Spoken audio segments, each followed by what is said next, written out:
Hey guys, Chaps here, and today I wanted to talk about private matches. We all know that map builder is coming to Versus and Horde at some point in the future, and it's also been said that TC is evaluating private match options. I feel that these are going to come hand in hand in Operation 4, or maybe Operation 5. For those of you who haven't noticed by now, this is the long-form video of the other 3 videos this week. I've basically just taken it all and merged it into one larger video. Just keep that in mind in case you've already watched those, or if you haven't and you would like to. Okay, so arguably one of the most successful map builders in console history is that of Halo. Forge is a beast itself, but I'd argue that the custom lobby options are what really helped secure its place as an all-time great. Building maps can be fun and create new locales and experiences, and creating game types can bring a variety of playstyles. Put them together, and the possibilities open up like crazy. Special events can stem from these creations, player-made maps can enter the matchmaking rotation, and most importantly is the community that can be created around custom maps and modes. I feel it may be too late for Gears 5 in this regard, but hopefully this will all set up the foundation for a great experience in future titles. With Map Builder coming in the future, I can only assume that the Coalition will be having a sizable upgrade to custom match options.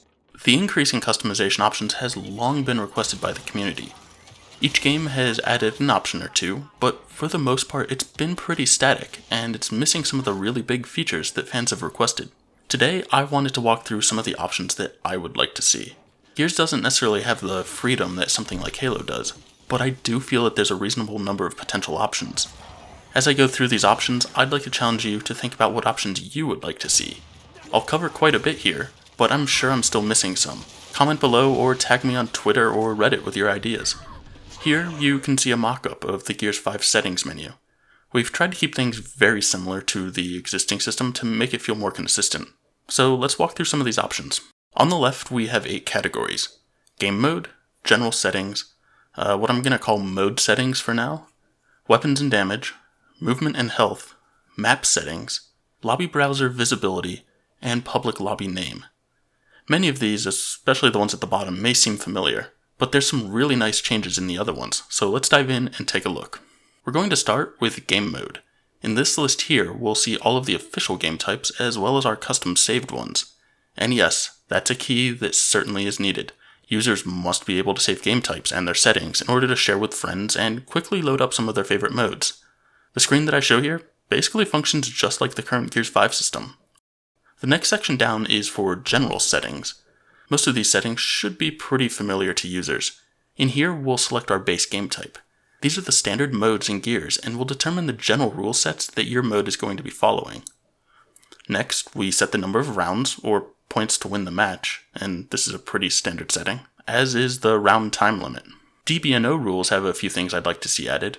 We obviously have execution and Warzone rules, as well as the mixed rule set, where you can tap up but also be shot when down. I'd like to see the addition of a drop-off, or something like that. It's similar to what Escalation and Gridiron have now.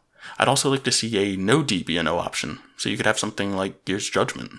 Bleed out time, respawn time, and spawn protection are just as we know and love them from previous games. The number of bots is something that's changed in Gears 4, and I'd say that's for the worse. I much prefer the Gears 3 method of setting the number of bots rather than simply a yes-no option for filling. It's insanely time-consuming to set up a lobby that only has one bot in there. With the current system, you need to tell it to fill bots, and then go lock 8 slots in your lobby. It's just not user-friendly. Just go back to the old system where you can select how many bots you want in your lobby. The next option down is bot difficulty. This is just as we know and love, but I think a nice option would be if you could change it on a per bot basis. But I'm not really sure if that's necessary. Next, we have friendly fire. There's obviously going to be a friendly fire on or off, but I'd also like to see a ricochet option included. This is present in some other AAA games. It's where if you damage a teammate, the damage is actually applied to you instead of them. This allows you to keep the game competitive with friendly fire, but it would prevent people from team killing. The last option in this menu is aim assist. The options I'd like to see here are full assist, partial assist, and no assist. The no assist option would be kind of funny, just to show how impossible it is to play on a controller without some level of aim assist. So there we have 11 options. They are basically the options that are standard for every mode. But modes differ. So we're going to need some more mode-specific options. That is a pretty big topic though, so we're going to come back to that in a minute. For now, let's skip over these next 3 items. We arrive now at the map settings. Allfather's Annex is a great example of this, being you can swap around the map configurations. This is also where I'd like to see things like disable breaking ice on Icebound, or disable the forge, and maybe something like disable fog or other environmental aspects that are on some future maps. It might also be cool to add a spot to dictate the order of rings in King of the Hill, but I haven't really given much thought into that. The last 2 options are just the existing lobby browser visibility and public lobby name. Nothing too special here. Something you may have noticed as I scrolled through here, and I guess it's important to say, is that I really feel we need the ability to cycle through menu options. If it has the options of 1 through 10, for example, and I scroll up to 10, hitting right again should cycle it back to 1. This was present in every Gears game until now, and I'm not exactly sure why they changed it, but it definitely needs to be addressed. Overall, the settings that I've discussed so far are basically things that Gears 5 has already, just slightly reorganized. So with all of that stuff out of the way, let's jump back up and dive into some of the bigger options. In the general settings, we specified what our base game type would be, basically how things would be formatted. This next menu would change its name and its options based on which mode you had selected there. So let's go through the various modes. We'll begin with Arms Race, which is actually one of the more complicated ones. In this, I feel that we should have 4 options, and that is weapon advanced requirements, a couple of melee options, and a weapon order selection. Changing the weapon advancement requirement will change how many kills a team needs with a weapon in order to advance to the next one. Melee penalty will determine if the player who was killed via a melee should have any sort of setback, like reverting a weapon or reverting X number of kills. Melee advance penalty would determine if the player who actually does the killing of someone with a melee should be allowed to progress in their kill count. If you click on weapon order, you will be brought to this new menu. Basically, you can just select exactly which weapons you want to appear in which order. Pressing X will switch all to disabled. Pressing X again will switch all to their default positions. The number of slots with weapons selected, combined with the number of kills required to advance, will determine the length of the round. As I said, Arms Race is one of the more complicated ones, but let's move on to a simpler one. Dodgeball is next, and really only comes with one option. There should be a respawn timer, which dictates how long it will take to spawn after someone gets a kill, but that's already covered in the general options. So the only one we really have now is a sacrifice prevention option. This is a new one that I kind of made up. You can set a timer for it, and it won't allow a teammate to queue for respawn after a kill unless you survive X amount of time. This would basically prevent a teammate from sacrificing themselves in battle, maybe doing a trade or update or something, in order to bring in a better teammate by sacrificing themselves. The next mode we'll look at is Escalation, which has quite a few options. Obviously, we'll need a score to win option for the round. There's a setting for how long it takes to capture a ring, and another for how long it takes to decap a ring. A multi-person multiplier option could be added to affect how having multiple people in the ring will affect the capture or decap times. And an elimination timer could be used to dictate how long it takes for an elimination victory. Next, we have some options for lives and spawns. We'll need to set the number of initial lives, the max lives possible, and if we even want to track lives. I mean, some may want to go back to the Escalation 1.0 style. We're also going to want respawn escalation in there, which just dictates how respawn timer changes as the rounds progress. The last option I could see adding is weapon selection, which would give the options of Escalation 1.0, Escalation 2.0, or Off, where Off actually means no weapons will spawn on the map for any round. Moving down the list to the next game type, we get to a combination of Execution and Warzone, which I think could just be combined into a single item for the purpose of this list. All of the differentiating settings between the modes are covered in the other menus. There's no real need to split these out here. The only option that I see being needed for this is Man Up rule, with it either being enabled or disabled. We move now to Free-for-All. I don't really play this much in Gears 5, but I can really only think of one main option to have, and that's Master at Arms Override. If you switch this to on, then you'll get a weapon advancements requirement, melee penalty, melee advance, and weapon order options appearing just as they were with Arms Race. I discussed all of those in the Arms Race section, so I won't do that again here, but it basically allows you to play Master at Arms than traditional free-for-all. Gridiron is the next mode, and I could see some interesting options appearing here. First, we're going to need a capture time thing to dictate how long it takes for a touchdown. A common request has been for this to be a respawn mode, so a respawn count option could be added. I think an infinite option here would be nice to have as well. Many have requested being able to differentiate point totals. An option for touchdown points, elimination points, and possession points would probably suffice. Next are a set of options that may seem odd, but I could see being used in a very interesting way.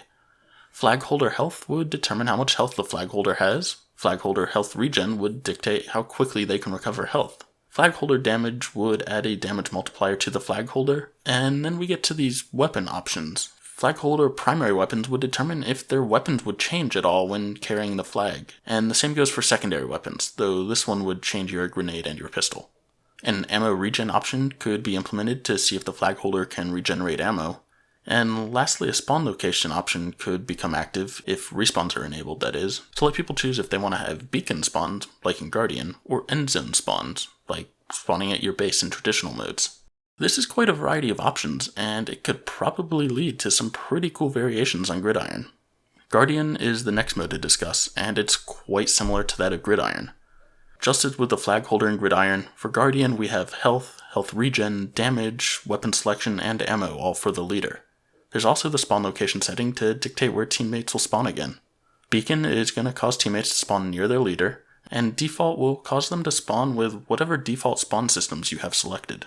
We're also going to add a leader DBNO option, leader visibility, leader vision, and leader map rules. Leader visibility will determine if the enemy leader's position is always known. The leader vision option will determine if the leader can see all opponents through Tac-Com or just see the enemy leader. And the leader map rules will determine who the leader can see on their map. This gives you a ton of options on how you can nerf or buff the leader in the match, as well as gives you the ability to have leader vision and enemy visibility the same as Gears 2, Gears 3, Gears 4, or Gears 5. Again, there are quite a few options here, and it could lead to some really cool modes. Now, on to King of the Hill. As always for this type of game, we're going to have to set the round score to something. An overtime timer will dictate when the hill will start to drain quicker. Cap and break times can be instant or given a specific timing. On that same note, you can dictate if having multiple people in the hill will help it cap or break more quickly. Do you need to stay in the hill to gain points, or can you cap and leave? Determine this with the must be in hill option. What if you have multiple people in the hill? Use the setting to determine if there's any bonus. Maybe you get double points for having 2 people in the hill at a time. We have ring time, which will determine how long it takes before the ring moves. And lastly, we have an option to determine if the ring will drain when neutral. There's probably also something that could be added about ring order, but I'm not entirely sure how that would get set up at this point. And then, for the last mode, we have TDM. A man-up rule option would be in place, and we'll have an option for win criteria, which will either be kill count, like Judgment, or life pool, as Gears is traditionally. Depending on that selection, the option will either have you determine how many lives each team has, or how many kills it takes to win. You'll notice that I didn't mention 2v2 or arcade. 2v2 isn't there because, well, it's simply any other mode, but with less people. It doesn't really have its own rule set. Arcade is a different story, and for that, let's head to our next section, which is weapons and damage. This time, I actually want to start at the bottom of the list and knock out some of these more simple items. What makes arcade different than any other mode? From what I can tell, it's basically the inclusion of classes or abilities and purchasable weapons. It would be cool to create some custom classes, but for the time being, let's keep things simple. I think an arcade override option should be a toggle for on or off. Having it off would basically just leave things as normal. Turning it on would cause whatever mode you're planning on playing to use the arcade system for starting weapons, abilities, and purchases. It wouldn't affect weapon damage, ammo, weapons on map, or any of that stuff. It simply enables the class-based approach. Above this, we have an option for melee damage. Here we can either leave it as normal, turn it off, or tone it down a bit. The next one up is Fiesta Override. If this is turned on, then we have Fiesta spawns, which means that every player spawns with random weapons. Where things really start to get crazy are these other options though. These aren't items that you just change the value for like your traditional menus. These open up new settings pages and are basically tables of adjustable settings. Let's start with the most simple, which is starting weapons. Here we'll see an alphabetical order list of weapons in the game. Each will have an enabled or disabled toggle next to it. If enabled, the players in the lobby are able to select that as one of their starting weapons. If disabled, then the option isn't available. I'll also note here that if the Fiesta Override option is enabled, then the random weapons that they spawn with will be selected from the list of enabled weapons here. That makes it so that you can cause players to spawn with random weapons, but only from a pre-selected set. Something interesting that you may have spotted over here is this Apply to All section. I can't tell you how many times I've wanted to have something like this. Imagine if you wanted all weapons enabled or disabled. It would be much easier to change them all with one setting. If you then go to any one option under here and change it, it's simply going to change this Apply All thing to Custom. This becomes more important in some of the next screens, and I'll be sure to highlight it there. We now move on to the weapon substitutions page, which I imagine is quite familiar to most people. This is where we set what weapons spawn at each location. Going down the left, we have all of the weapons listed. On the right, we simply select which weapon we want to spawn there instead. And again, this is a huge place where the Apply All thing comes in handy. Let's say we want to set up one shot, one kill. Let's use Apply All to set the long shot. Then, if I want to, I can go in and select a few of these weapons and change it to M-bar if I want. And you'll notice that at the top there, it changed from saying long shot to custom, because it's no longer all long shot. I can't emphasize enough how many people have requested this Apply to All function, since the Gears 2 days, or probably even Gears 1 days, and we still don't have it. It's insane. But let's move down to this next one, where things get kinda tricky, and that's weapon spawns. Instead of the traditional one setting per line thing, we now have more of that table setup I mentioned earlier. Each line lists a weapon, but now has 3 settings available for that weapon. You can use your sticks to navigate through the array or table, and then use the D-pad to change the values. With spawn delay, we're setting how long after the round starts before the weapon spawns. This was something prevalent in Wingman in the past, and more recently in Free-for-All. We can set it to instant, or we can set times in 5-second increments. The respawn type can be set between none, after pickup, or after use. None would mean that the weapon would never respawn, and it would actually never despawn, similar to Gridiron rules. If the weapon is capable of respawning, the respawn timer option would indicate how long it would take to come back. Again, this can be toggled in 5-second increments. You'll notice that even this screen has an Apply to All option. Starting to sense a pattern? Yeah, it's kinda important. We move next to weapon attributes. This is where we'll change a couple of the weapon's mechanics. This page is also a table, but only 2 options this time. The headshot ability will determine the weapon's ability to headshot opponents. This can either be on, off, or DBNO. On would be similar to that of Arcade, where even the Lancer can pop heads. Off would be more similar to the Lancer in traditional modes. And DBNO would allow you to pop their head from a distance if they're in the DBNO state, or if they're on their last life and can't go DBNO. The other option in the table is Active Boost. This will simply determine if the weapon gains any active reload benefits. Here we have the options of Classic, Competitive, or Off. Off would simply mean there's no active boost. Classic indicates the Gears 1 through 3 style, where you only gain actives for your reloaded shots. And Competitive would be the style that we have now, where you don't need to fire any shots first, and then it just reloads the entire clip. I'm also thinking maybe adding a full option, for a lack of better words. It would be an interesting option. Basically, it's the standard system that we have now in Gears 4 and Gears 5, but there's no cooldown in between when you're allowed to get full actives. Weapon damage is the next page. On here, we again just have 2 options. The first is going to dictate the multiplier for headshot damage on the weapon. This can be important for things like Stay Frosty, where you want that snub to have a really powerful headshot. You can also change the body shot damage. This again would be nice for Stay Frosty, because Hammer Burst does a decent amount of body damage, but it would also allow you to disable body damage for something like Osok, or even set up insta-kill modes like Golden Gun.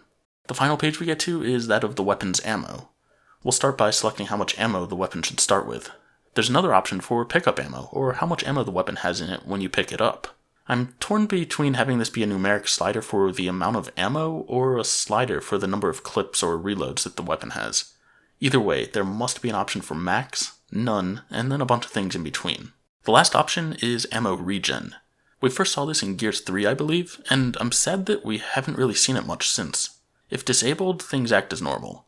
If enabled, you would slowly regen ammo over time. Think of it as like having a weapons locker strapped to your back. The last option on this one would be infinite, meaning you just have infinite ammo. So, wow. Yeah, that was a lot of weapon settings. But what about the other end of the spectrum? Let's look at health and movement. Don't worry, this section is a bit simpler than that of the weapons and damage. Here, we're back to the standard list of settings with some options, no more crazy tables. First up, we have movement speed, which is just as it sounds, it's the movement speed of the player. Slip distance could be a fun thing to toy with. We already have a few characters in Escape or Arcade with this ability, like an increased slip distance, so it would be fun to try in Versus. This is probably also where we're going to want to add some wall cancel delay. Here we'll be able to set the time, probably a slider from 1 to 10 to determine how much delay there is between wall cancels. Setting to 0 would basically mean unlimited. You could hyperbounce all you want, and setting it to 10 would be some preset timing. Maybe let 5 represent the delay that we had in Gears 4 core settings. We could even have a 1 second, 2 second, and all the way up to 5 second option that would cause a significant delay. I don't know who would want that, but hey, maybe it would make something fun. And I know something people would really love is a no cancel option that eliminates wall canceling, thus forcing people to commit to walls. The next option is player health, which could be lowered or raised to change the TTK, which could have a substantial impact on the game. We also have health regen speed, which could be adjusted. And again, these are settings that are already changed in Horde and Escape, so they're probably not a big deal to set as options here. Revive count is something that I don't think we've seen before. Let's let people choose between 1 and 10 here, and even an infinite option. At 1, we're only allowed to go DBNO 1 time, and the next time we'll die. At 2, we have the current standard where you can go DBNO twice, and then the third time you die. And at 10, we'd have some really strange stuff, probably for some really strange game modes that someone would make. I don't know. Then of course we'd also have the infinite option, because why not? This is probably also where I'd want to include the bleed out time, DBNO rules, spawn protection, and things like that. But with those being such commonly adjusted settings, I felt it was best to leave those on the general settings page. The next 2 settings that we're looking at deal with the spawn system. Spawn order would either be something like line or some other word, but that's basically what we've had classically. Or staggered, which is like what we see in Gridiron or Escalation. The respawn system would also have a few options. Static means you spawn in the same location over and over again. Swapping would be more like the Gears 2 or Gears 3 Guardian, or TDM. Spawns would swap occasionally over time, or if a team pushes too far into the enemy team's side, it will force a switch prematurely. Then of course we have wingman spawns, where you spawn at various points throughout the map. The last 2 options on here are for player visibility. Teammate visibility is similar to Gridiron, where you can always see where your teammates are. Enemy visibility would be more similar to that of leader vision in Gears 3, where you can see enemy outlines. I'm not exactly sure why anyone would want to have that on, but hey, let's make it an option. So wow, that was a lot of settings. Let's recap what we've looked at this week. We begin with an option to select any game type. This includes all official ones and our saved ones. We can then go into general settings to change some of the more common items. This is also where we'll select the mode that the game type is based on. Next, depending on what mode we've selected, we'll be met with a variety of mode-specific options. We can then go down to weapons and damage, which lets us set the starting weapons, pickup weapons, ammo count, and weapon attributes. Following this, we'll have a variety of options to change in regard to movement, health, and visibility. Once we're done with all of this, we of course want to save our new game type, right? Press Y and we'll give it a name and save out the mode. I went over a ton of options this week. Which of these do you think are most needed? In addition, what settings do you think I left out that you want to see? I don't expect the Coalition to add all of these, but hey, we can at least get the ball rolling in terms of fan feedback and the types of things that we want, right? I hope you all enjoyed this breakdown. It took quite a bit of work to organize all of this and set up the graphics. Big shout out to Jess, by the way, for the graphics. Let us know what topics you'd like to see covered next. Don't forget to subscribe if you think we've earned it. Thanks for watching, everyone, and I'll catch you next time.